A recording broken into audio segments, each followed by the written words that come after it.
하박국서 3장 3절로 15절 말씀까지 우리 다 함께 합독하시겠습니다. 시작. 하나님이 대만에서부터 오시며 거룩한 자가 가란 산에서부터 오시는도다 셀라. 그의 영광이 하늘을 덮었고 그의 찬송이 세계에 가득하도다. 그의 광명이 햇빛 같고 광선이 그의 손에서 나오니 그의 권능이 그 속에 감추어졌도다. 역변이 그 앞에서 행하며 불덩이가 그의 발 밑에서 나오는도다. 그가 서신즉 땅이 진동하며 그가 보신즉 여러 나라가 전율하며 영원한 산이 무너지며 무궁한 작은 산이 엎드러지나니 그의 행하심이 예로부터 그러하시도다. 내가 본즉 부산의 장막이 환란을 당하고 미디안 땅의 휘장이 흔들리는도다. 여호와여 주께서 말을 다시며 구원의 병거를 모시오니 강들을 분이 여기심이니까 강들을 노여하심이니까 바다를 향하여 성내심이니까 주께서 활을 꺼내시고 화살을 바로 쏘셨나이다 셀라. 주께서 강들로 땅을 쪼개셨나이다. 산들이 주를 보고 흔들리며 창수가 넘치고 바다가 소리를 지르며 손을 높이 들었나이다. 날아가는 주의 화살의 기구와 번쩍이는 주의 창의 광채로 말미암아 해와 달이 그 초소에서 멈추었나이다. 주께서 노를 바라사 땅을 두르셨으며 분을 내사 여러 나라를 밟으셨나이다. 주께서 주의 백성을 구원하시려고 기름 부음 받은 자를 구원하시려고 나오사 악인의 집에 머리를 치시며 그 기초를 바닥까지 드러내셨나이다 셀라. 그들이 회오리 바람처럼 이르러 나를 흩트려 하며 즐거워하나 오직 주께서 그들의 전사의 머리를 그들의 창으로 찌르셨나이다. 주께서 말을 타시고 바다 곧 큰 물의 파도를 밟으셨나이다. 아멘. 하박국서 3장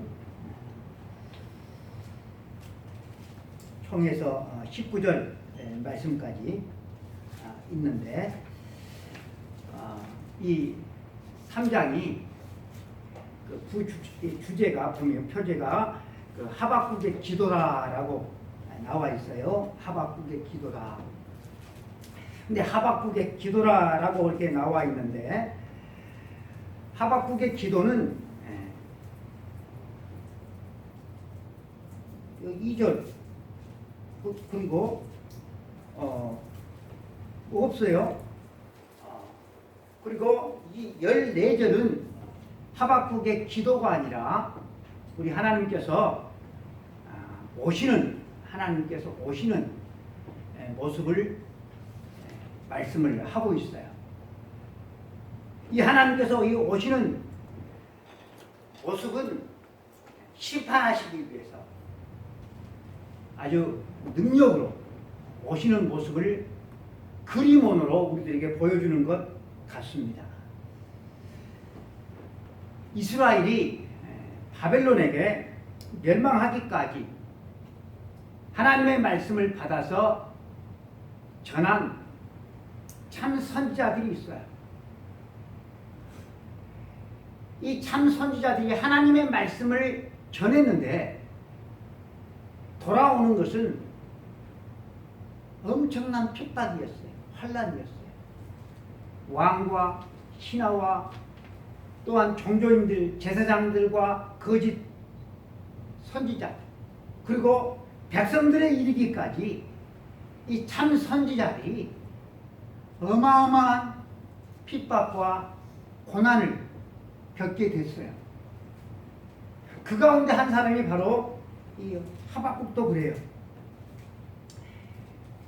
하박국은 이 하나님의 심판, 하나님의 진노가 현실이 되어버린 현장에서 살아가야만 하는 그 자기의 심정을 이렇게 그는 기록을 하고 있어요. 16절 말씀에 보니까 내가 들었으므로 내 창자가 흔들렸고 그 목소리로 말미암아 내 입술이 떨렸도다.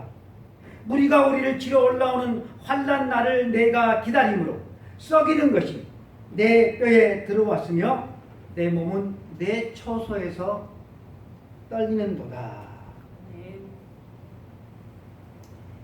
우리는 본문에서 하나님께서 오시는데 그 오시는 모습이 전사처럼 심판주의 모습으로 오시는 모습을 저희들이 보게 되어집니다. 우리가 3절 말씀부터 15절 말씀까지 읽었는데 굳이 해석할 필요도 없습니다. 하나님께서 오시는 그 모습이, 전사처럼 오시는 모습이 아주 생생하게 그려져 있습니다. 갈대아, 제가 설교 가운데 갈대아라고도 표현을 하는데 갈대아나 바벨론이나 결국 같은 뜻이 있는 말입니다. 갈대아가 등장하는 모습과 또 여호와 하나님께서 오시는 모습, 2장에는 이 갈대아가 오는 갈대아의 모습을 그리고 있어요. 3장에서는 하나님께서 오시는 모습을 그리고 있어요. 그런데 이 두 모습이 너무나도 여러 면에서 극적인 대조를 이루고 있습니다. 갈대아는 천하제일의 아주 강력한 힘을 가진 그런 모습으로 나타나고 있어요. 그들은 아주 막강한 힘을 가졌는데 그 막강한 힘을 가졌어요. 여러분, 힘을 가지는 것은 모든 사람이 원하는 거예요. 근데 이 막강한 힘이 마음껏 정의를 행하고 선을 행하고 이런 힘이 아니라 마음껏 잔인한 폭력을 행하는 근거가 돼요. 그들은 무엇이든지 마음만 먹으면 할 수 있는 사람들처럼 보였습니다. 온 세상은 마치 그들의 세상인 것처럼 여겨질 정도로 그들은 강력한 힘을 가진 존재들이었습니다. 힘을 가졌어요. 그 힘이라고 하는 것이 여러분 권력일 수도 있고요, 돈일 수도 있어요. 힘을 가진, 권력을 가진, 돈을 가진 이 사람들이 그 힘을 가지고 정의로운 일에, 정의로운 일에 그 힘을 쓰는 사람들이 여러분들은 얼마나 보셨는지는 모르겠어요. 여러분 생각 한번 해보세요. 권력을 가진 사람들이, 돈을 가진 사람들이 그것을 선한 일에, 정의로운 일에 여러분들 쓰는 사람들을 얼마나 보셨나요? 요즘에 텔레비전에서 또 뉴스에서 한참 나오는 소식, 양평고속도로 IC가 바뀌어졌어요. 여러분, 이 양평고속도로 IC를 바꾼 사람들이 힘 있는 사람들일까요? 힘 없는 사람들일까요? 네? 힘 없으면 못 바꾸죠. 힘 있어요. 그럼 왜 바꿨을까요? 정의를 행하기 위해서, 선을 행하기 위해서 왜 바꿨을까요? 이거죠.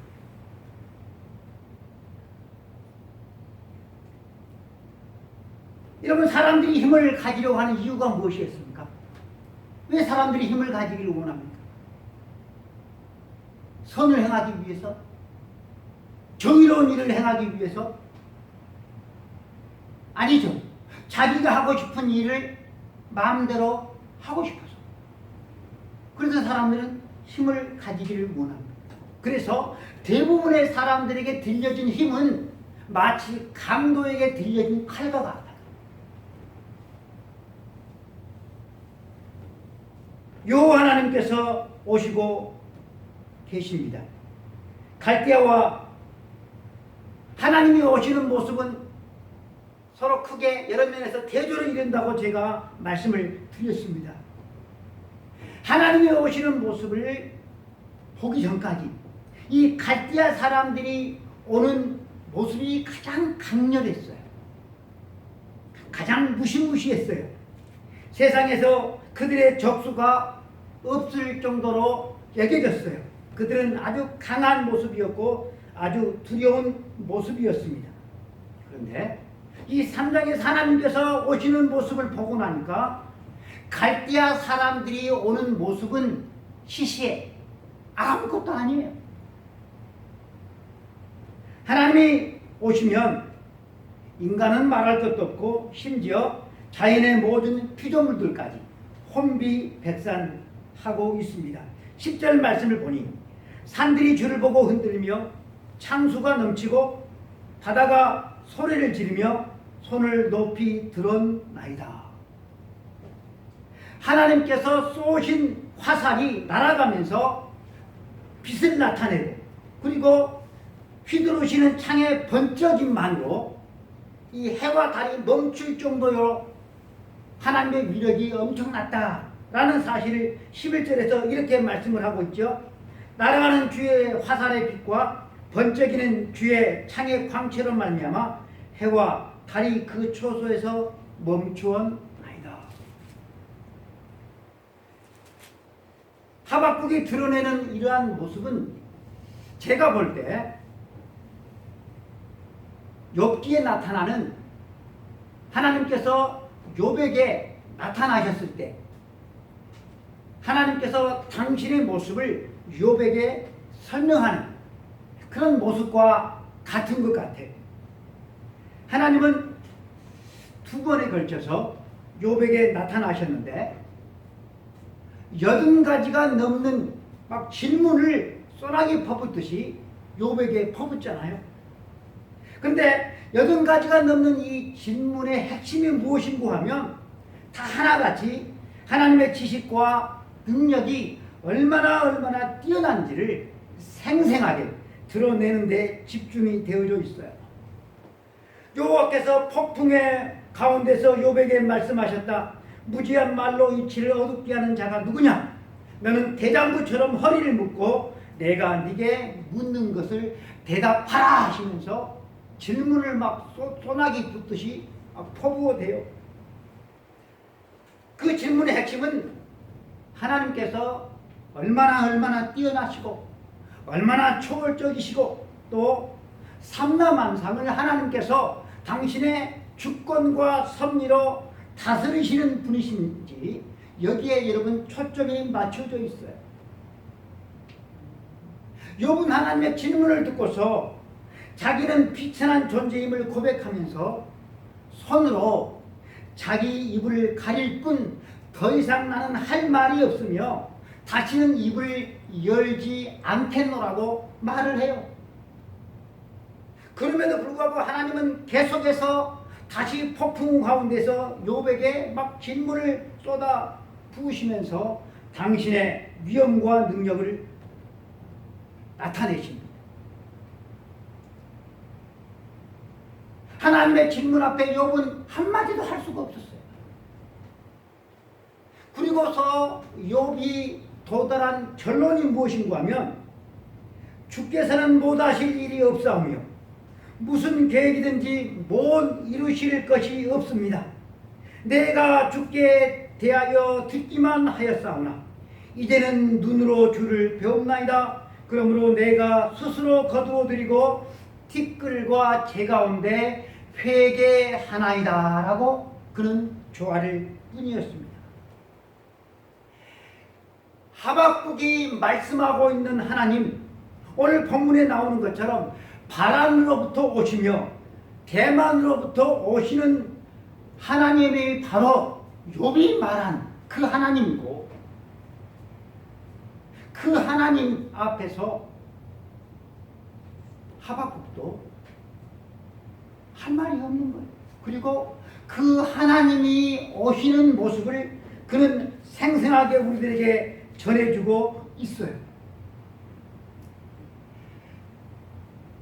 여러분, 이 갈대아가 오는 모습에 막 팔다리가 흔들리고 입술이 떨리고 막 뼈가 녹는다고 했거든요.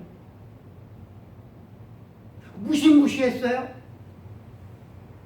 그런데 하나님이 오시는 모습에 비춰보니까 갈대아가 오는 모습은 아무것도 아니에요. 별것 없어요. 그러면서 여러분 우리가 깨닫게 되어지는 놀라운 중요한 신앙의 교훈이 있어요. 여러분 오늘 다른 것은 다 잊어도 여러분 이 한 가지만은 우리가 잊지 말아야 돼요. 우리가 이 세상을 살아가면서 수많은 문제들 속에서 우리는 살아갈 수밖에 없어요. 그 문제 앞에서 내 문제, 내 환경, 이 문제보다 더 크신 분이 계셔요. 비교도 안 돼요. 잽도 안 돼요. 더 크신 하나님 앞에서 내 문제를 바라봐야 한다는 사실이에요. 강력한 힘을 지닌 세계를 주름잡는 이 바벨론을 묵상할 것이 아니라 누구를 묵상해야 된다는 거예요? 하나님의 모습을 묵상해야 한다라고 하는 거죠. 이것은 여러분 민수기 13장과 14장에서 12정탐꾼의 이야기가 나오는데, 우리는 이 12정탐꾼의 이야기를 이렇게 오늘 이 말씀과 연결되어서 우리가 지어서 말씀을 이렇게 들으면 무슨 뜻인지 우리가 알게 되어져요. 12명의 정탐꾼이 가나안 정탐을 하러 가죠. 그들은 40일 동안 가나안 땅 속속들이를 다 다니면서 정탐을 해요. 12명이 한 팀이 되어서 함께 다니면서 같은 지역을 관찰을 해요. 정탐을 해요. 따로따로 뭐 둘씩 뭐 셋씩 그렇게 다닌 게 아니에요. 12명이 같이 다니면서 같은 시간에 같은 장소를 같이 보고 돌아와서 그들이 보고를 해요. 그런데 두 패로 갈려서 정반대 보고를 내놓아요. 10사람이 보고합니다. 가나안 땅에 절대 들어갈 수가 없다고. 가나안은 우리보다 크고 더 강하고 우리는 그들이 볼 때 마치 메뚜기와 같다는 것이 10사람의 보고의 결론이었어요. 반면에 두 사람은 요수아와 갈렙이잖아요. 문제될 것이 하나도 없다. 그냥 들어가서 죽기만 하면 된다 라고 하는 것이 두 사람의 결론이었어요. 우리가 메뚜기가 아니라 저들이 우리의 밥이다 라고 하는 것이었어요. 똑같이 갔어요. 똑같은 시간에 똑같은 장소를 보았어요. 근데 결론이 정반대로 갈려졌어요. 여러분, 사람이 다 생각이 있잖아요. 느낀 것이 있잖아요. 똑같은 시간에 똑같은 장소를 보았는데 결론이 달랐어요. 도대체 왜 이런 결론이 다를 수밖에 없었는가? 10사람이 끈질기게 제시하는 근거는 가나안과 우리와의 비교에 있었어요. 10사람은 귀국 보고회를 여는데 발언권을 거의 독차지하면서 말을 합니다. 가나안은 우리보다 얼마나 강한지, 얼마나 그들이 무시무시한 존재들인지 장황하게 정확하게 말함으로 백성들을 두려움과 공포에 떨게 만들었어요. 민수기 13장 29절 이하에 갈렙이 모세 앞에서 백성을 조용하게 하고 이르되 우리가 곧 올라가서 그 땅을 취하자 하니 능히 이기리라 하나, 그와 함께 올라갔던 사람들은 이르되 우리는 능히 올라가서 그 백성을 치지 못하리라.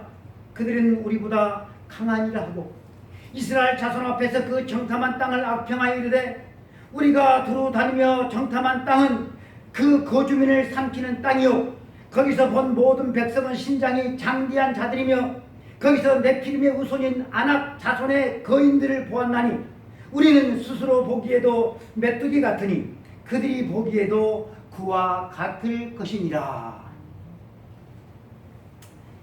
이렇게 보고를 해요. 그런데 요수아와 갈렙은 가나안 땅으로 올라가자고 문제될 것이 하나도 없다고 당당하게 주장을 해요. 그 주장의 근거가 뭔가 하면 이 두 사람은 초지일관 가나안 사람과 우리를 비교하는 것이 아니고 그 가나안 땅을 주시겠다고 약속하신 하나님과 누구와? 가나안을 비교한 거예요. 그것을 근거로 결론을 내리죠. 민수기 14장 6절 이하에 우리가 두루다니며 정탐한 땅은 심히 아름다운 땅이라. 여호와께서 우리를 기뻐하시는 우리를 그 땅으로 인도하여 들이시고 그 땅을 우리들에게 주시리라. 이는 과연 젖과 꿀이 흐르는 땅이라. 다만 여호와를 거역하지는 말라. 또 그 땅 백성을 두려워하지 말라. 그들은 우리의 먹이라. 여호와는 우리와 함께 하시느니라. 그들을 두려워하지 말라. 이 두 사람의 보고예요. 여러분들은 누구의 편을 들었을 것 같아요? 10사람 편을 들었을 것 같아요? 아니면 2사람 편을 들었을 것 같아요? 여러분, 우리는 성경에서 이 12사람의 보고를 듣고서 백성들이 누구의 편을 들었는지 우리는 알고 있어요. 그것이 중요한 게 아니에요. 나는 과연 누구 편을 들 것인가예요. 나라고 하면 과연 나는 누구 편을 들 것인가? 여러분, 여론은 완전히 이 10사람 쪽으로 완전히 기울었어요. 그래서 자기의 주장을 포기하지 않는 요수아와 갈렙을 죽이려고 하죠. 돌을 쳐서 죽이려고 해요. 그 순간 하나님께서 개입을 하시죠. 여러분, 인간은 나와 다른 주장, 반대의 주장을 펴는 사람의 이야기를 들어보고서 당신도 그렇군요. 얼마든지 그럴 수 있겠네요. 하면서 인정하고 수긍하는 존재가 아니에요. 인간은요, 나와 정반대의 주장을 하는 사람들이 미워가지고 죽이려고 하는 존재예요. 여러분, 인간이 이렇다는 사실을 우리가 여러분 잊어서는 안 돼요. 인간은 그래요, 여러분.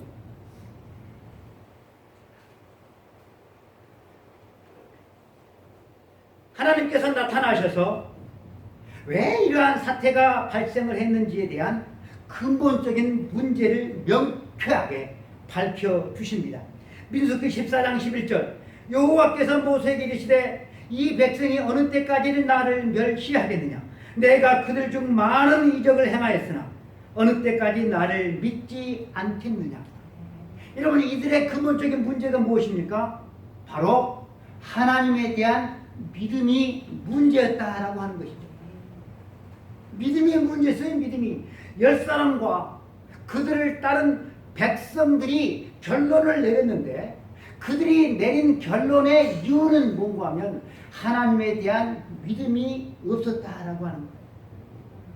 가나안이 크고 강대해서 그 결정을 내린 것이 아니라 하나님에 대한 믿음이 없어서 그랬다라고 하는 거예요. 하나님께서 그들이 당신을 믿지 않았다고 판정하는 구체적인 내용은 가나안 땅으로 누가 인도해 주시겠다고 그랬어요? 하나님. 그러면 하나님을 근거로 해서 판단하고 결정을 내려야 되는데 하나님을 근거로 하지 않았다라고 하는 거예요. 그들은 무엇을 근거로 해서 결정을 내리는가 하면 강력한 가나안과 그들을 대적할 만한 힘이 없는 자신들과 비교를 했어요. 그러니 그러한 결론이 나올 수밖에 없는 거예요. 열 정탐꾼의 눈에는 가난한 사람들 앞에서 자기들은 마치 메뚜기와 같았어요. 메뚜기. 어떻게 할 방법이 없는 거예요. 그러나 여러분, 여호수아와 갈렙은 가나안 사람들 앞에서 그들이 메뚜기가 아니라 그들이 자신들의 먹이였다라고 하는 거예요. 얼마나 여러분 분명한 대조를 이룹니까? 10사람은 자기들과 비교해서 상대방을 본 거예요. 그러나 여러분 2사람은 하나님과 비교해서 상대방을 본 거예요. 여러분들은 삶의 문제 앞에서 어떻게 비교해서 누구와 비교해서 보십니까? 여러분, 우리가 직면하는 문제들을 나의 능력과 내가 가진 것과 내가 가진 힘과 비교해 보면 우리는 그 문제 앞에서 메뚜기일 때가 많아요. 메뚜기야. 해결할 수 없어. 그러나 여러분, 문제를, 상황을 하나님과 비교해 보면 문제 아무것도 아니에요. 그것은 우리의 먹이일 뿐이에요. 그래서 그 위기가 또 하나의 기회가 된다는 사실을 믿고 감사하는 거예요. 가난한 사람들 앞에서 자신들을 메뚜기로 여겼던 그 사람들은 여러분 어떻게 됐을까요? 하나님의 저주를 받았죠. 뭐. 그래서 가나안 땅에 들어가지도 못하고 광야에서 여러분 다 죽었잖아요. 그러나 여러분, 하나님의 시각으로 그들을 바라보았던 두 사람은 어떻게 됐습니까? 딱 두 사람만 가나안 땅에 들어가잖아요.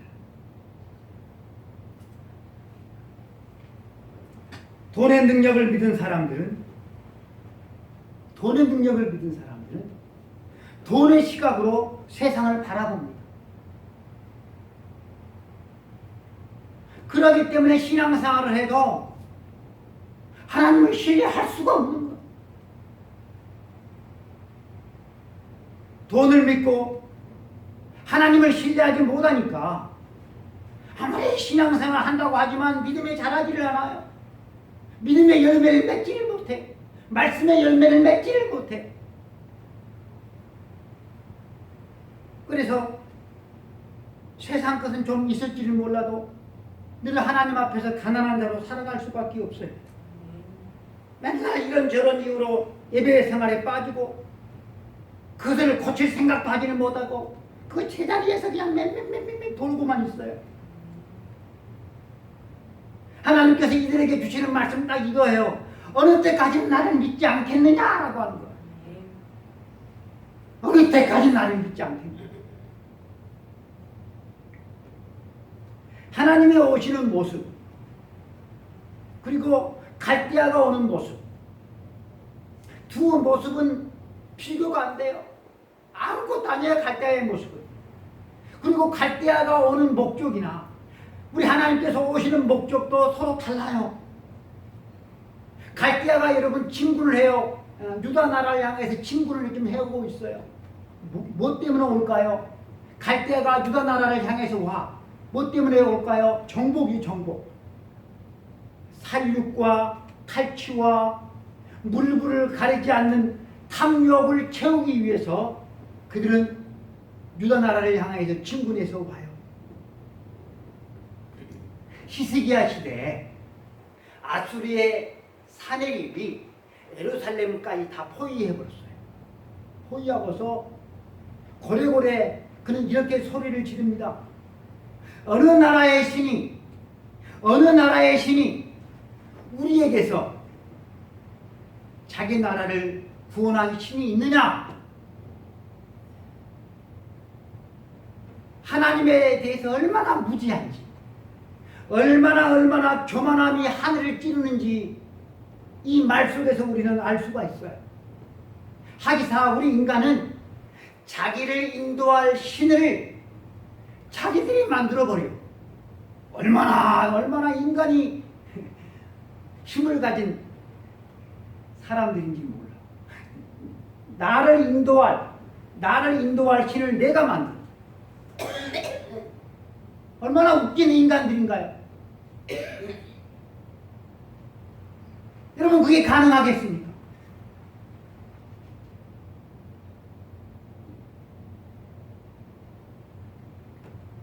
하박국은 바벨론을 이렇게 말씀을 하고 있어요. 자기의 욕심을 넓히며 족한 줄을 모르고 여러 나라의 백성을 자기 노예로 만들고자 노력하고 피를 흘리는 자들이다 라고 말을 합니다. 또 이들은 자기들의 힘을 자기들의 신으로 삼는 자들이라 라고 이들을 묘사하고 있어요. 하나님은 이렇게 바빌론처럼 사는 사람들을 어떻게 하실까요? 하나님 심판하신다. 사람들은 이 땅에 살면서 다 바빌론처럼 살기를 원해. 힘을 가지고 그 힘을 가지고 의와 선을 행할지 아니하고 자기 마음껏 세상을 살기를 원합니다. 하나님 나에게 힘을 주십시오. 하나님 나에게 돈을 주십시오. 하나님 나에게 지혜를 주십시오. 그거 가지고 뭐하게?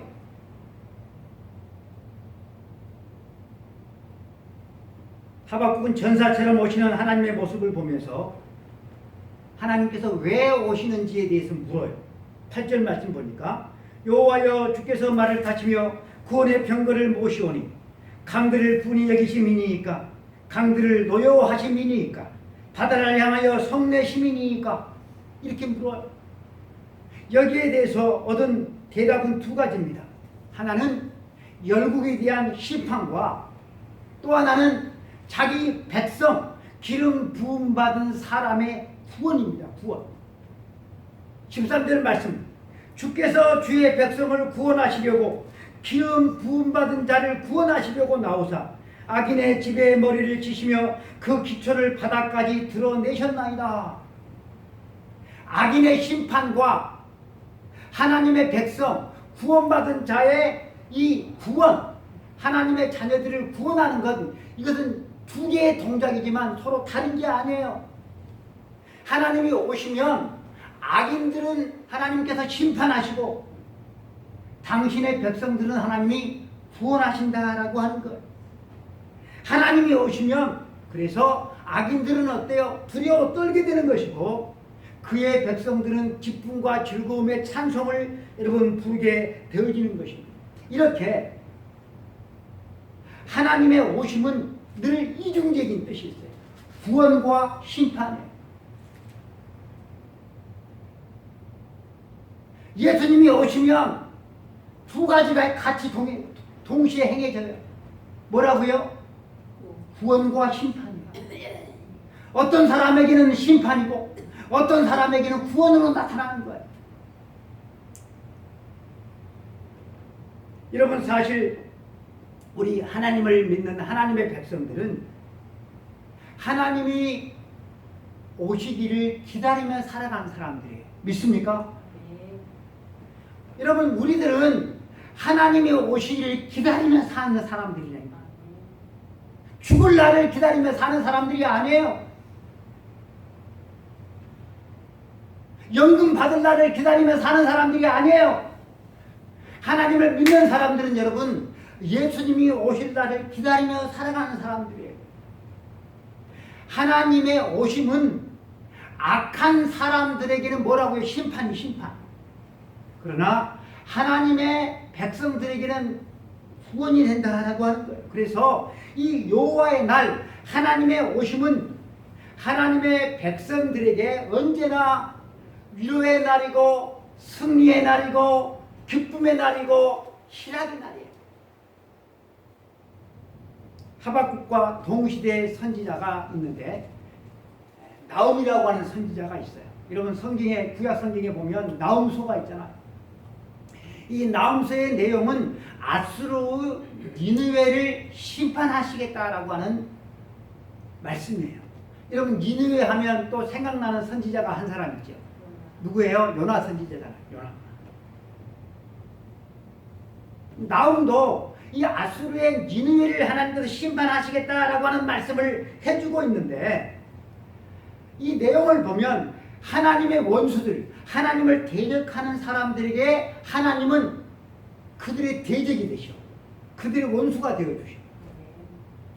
이 사실은 여러분 하나님을 믿고 하나님을 의뢰하는 사람들에게는 하나님이 어떻게 되어주실까요? 구원이 되시고 산성이 되어주신다라고 하는 것이죠. 요한계시록에서도 이것은 분명히 나타나고 있어요. 우리 주님의 재림은 어떤 사람들에게는 두려운 심판 날이 되는 거예요. 그래서 주님이 오시면 공포에 떨어요. 요한계시록 6장 15절 이하에 땅의 임금들과 왕족들과 장군들과 부자들과 강한 자들과 모든 종과 자유인이 힘 있는 사람들이에요. 부자들이에요. 이들이 주님이 오시니까 굴과 산들의 바위 틈에 숨어서 산들과 바위에게 말하되 우리 위에 떨어져 보좌에 앉으신 이의 얼굴에서와 그 어린 양의 진노에서 우리를 가리라. 그들의 진노의 큰 날이 이르렀으니 누가 능히 서리요 하더라.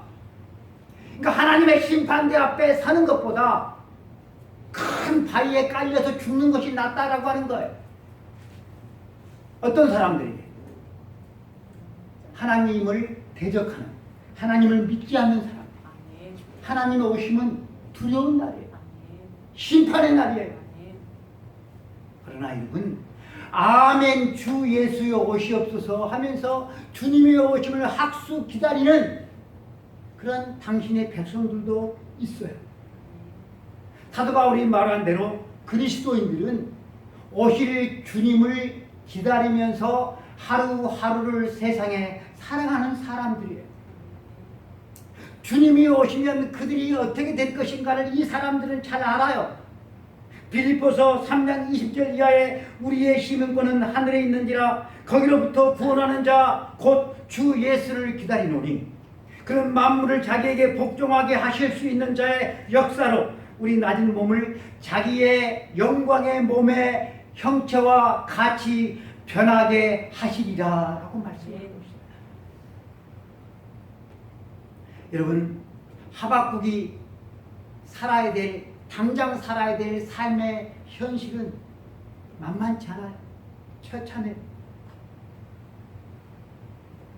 하나님께서 오셔서 포악하고 잔인한 바벨론을 들어서 하나님을 배반하고 우상 숭배한 유다를 심판하실 겁니다. 하나님은 유다를 바벨론을 들어서 심판하게 하고 또한 이 바벨론도 하나님께서 심판하실 거예요. 이것은 여러분 틀림없는 사실이에요. 그러나 지금 당장 하박국이 하루하루를 살아야 될 삶의 현장은 무법천지예요. 하루하루 시시각각 저 포악하고 잔인한 바벨론 군대가 유다를 향하여서 진군해오고 있어요. 바벨론의 미세와 그 세력은 영원할 것 같았어요. 그 어떤 나라도 바벨론을 대적할 수가 없을 것 같은 그런 현실이 계속되고 있습니다. 그에 반해서 여러분, 하나님의 구원하심, 하나님의 정의로운 심판은 언제 일지도 모를 먼 훗날의 이야기예요. 그것은 당장 눈에 보이는 게 아니에요. 약속으로만 주어지고 있어요. 당장 눈에 보이는 것은 무법천지예요. 악인들이 득세해요. 무서운 전쟁의 날이 지금 바로 코앞에 지금 와 있어요. 그런데 하나님의 약속만 주어져 있어요. 언제일지는 몰라.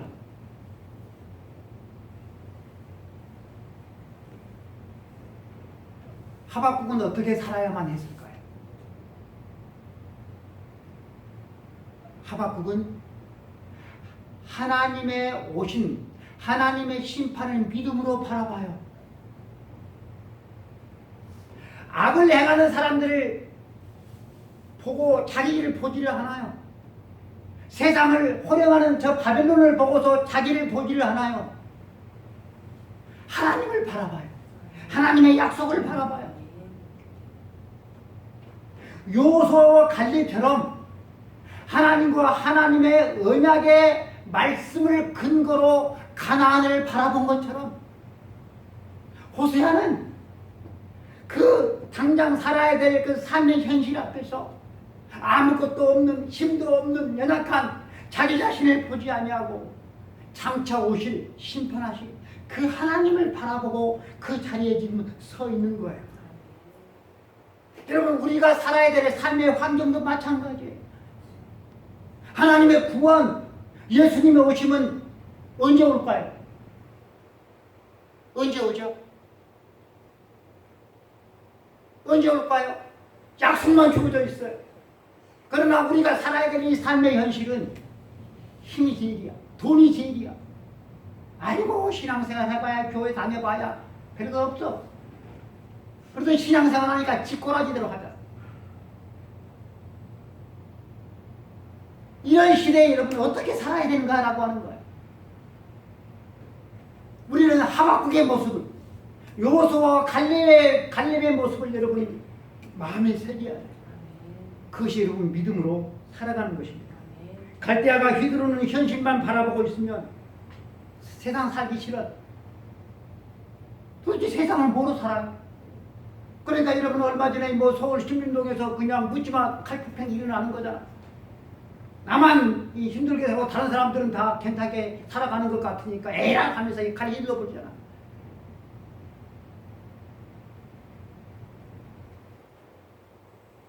우리가 사는 세상은 하박국이 고백했던 것처럼 16절 내가 들었으므로 내 창자가 흔들렸고 그 목소리로 말미암아 내 입술이 떨렸도다.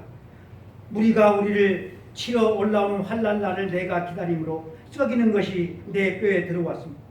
내 몸은 내 처소에서 떨리는도다. 여러분 살다 보면 힘들고 어렵고 캄캄한 날이 여러분 와요. 그렇지 않는다 할지라도 작은 이익 앞에서 벌벌벌 떨고 믿음의 길을 선택하기보다 세상의 길을 육신의 길을 선택하면 할 수밖에 없는 그런 여러분 삶의 순간들이 여러분 많이 온다라고 하는 거예요. 그런 때 바벨론과 세상과 나를 비교하면 나는 마치 메뚜기 같아. 아무것도 아니야. 그러나 여러분 하나님을 바라보면 갈대아는 벌할 것도 없어요. 그들은 하나님의 심판을 받을 나라이고 그들은 멸망할 수밖에 없어요. 그러므로 여러분 세상을 바라보고 갈대아를 바라보고 문제만 바라보는 그 시각을 어떻게 옮겨야 돼요? 하나님께로 여러분 옮겨가야 된다라고 하는 거예요. 예수님께서 부자 간원에게 네 가진 것을 다 팔아서 가난한 사람한테 주고 그리고 와서 나를 따르라 하는 이 명령이라 하나님께서 아브라함에게 네 사랑하는 독자 이삭을 번제로 바치고 여러분 이 명령 솔직히 여러분 이거 쉽지 않아요. 그러나 여러분 세상을 바라보는 우리의 시각을 돈을 바라보는 우리의 시각을 옮겨서 하나님을 바라보는 것은 여러분 우리가 마음만 먹으면 생각만 하면 이건 얼마든지 할 수가 있는 거예요. 역사는 물이 바다를 덮은 같이 하나님의 뜻이 성취되고 하나님의 영광이 온 세상을 다스리는 곳으로 역사는 새하늘과 새 땅이 이루어지는 것으로 지금도 진행되어지고 있음을 믿습니다. 여러분 역사의 주인은 세상에 힘을 가진 나라나 개인이 아니라 역사의 주인은 만왕의 왕이시고 만유의 주이신 우리의 구원자이신 하나님이심을 믿습니다. 하나님께서 세상을 다스리시고 하나님께서 세상을 심판하실 것도 믿습니다. 악이 득세하고 돈이 최고인 것처럼 이 보이는 세상이 지금까지 계속 지속되고 있어요. 우리는 그러한 세상을 살아가고 있어요. 그러한 세상 속에서 하나님을 믿는 우리 그리스도인들은 과연 어떻게 살아야 될 것인가? 어떤 역사관을 가지고 어떤 인생관을 가지고 어떤 물질관을 가지고 여러분 우리가 세상을 살아가야 할 것인가? 세상에 속한 많은 사람들처럼 육신의 정욕을 따라서 이 세상의 자랑을 따라서 안목의 정욕을 따라서 우리가 그렇게 살아야 할 것인가? 주님이 반드시 오십니다. 내가 진실로 속히 오리라. 우리 주님께서 말씀하셨습니다. 여러분 하나님의 백성들은 이 속히 오리라고 약속하신 그 주님을 기다리면서 바라보면서 하루하루 살아가는 사람들입니다. 주님은 만물을 자기에게 복종하게 하시는 권세와 능력과 위엄을 가지고 오실 것입니다. 주님이 오시면 우리의 낮은 몸을 자기의 영광의 몸의 형체로 변하게 해 주실 것입니다. 그날은 우리의 승리의 날이요 환희의 날이 되어질 것입니다. 이 사실을 믿는 사람들은 세상의 부귀영화를 위해서 살까요? 부활을 땅에 쌓아두며 살까요? 아니요. 살든지 죽든지 먹든지 마시든지 하나님의 영광을 위해서 살아가는 겁니다. 빌립보서 3장 20절 이하에 그러나 우리의 힘은 하늘에 있는지라 거기로부터 구원하는 자 곧 주 예수 그리스도를 기다리노니 그는 만물을 자기에게 복종하게 하실 수 있는 자의 역사로 우리의 낮은 몸을 자기의 영광의 몸의 형체와 같이 변하게 하시리라. 아멘. 기도하겠습니다. 오늘 들은 말씀을 기억하면서 하나님 믿음으로 살아갈 수 있도록 요소와 갈렙처럼 하박국처럼 하나님 앞에서 세상을 바라볼 수 있도록 도와주시고 하나님의 시각으로 나의 문제를 바라볼 수 있도록 도와주시며 주님께서 이루실 그 새하늘과 새 땅을 이루실 주님의 오심을 바라보며 그 주님의 오심을 기다리며 살아가는 하나님의 자녀들 되게 해달라고 이 시간도 작은 소리로 주님 앞에 함께 기도하겠습니다. 하나님 아버지 이 시간도 저희들 주님 앞에 하나님의 귀한 말씀을 듣고 하나님 아버지 믿음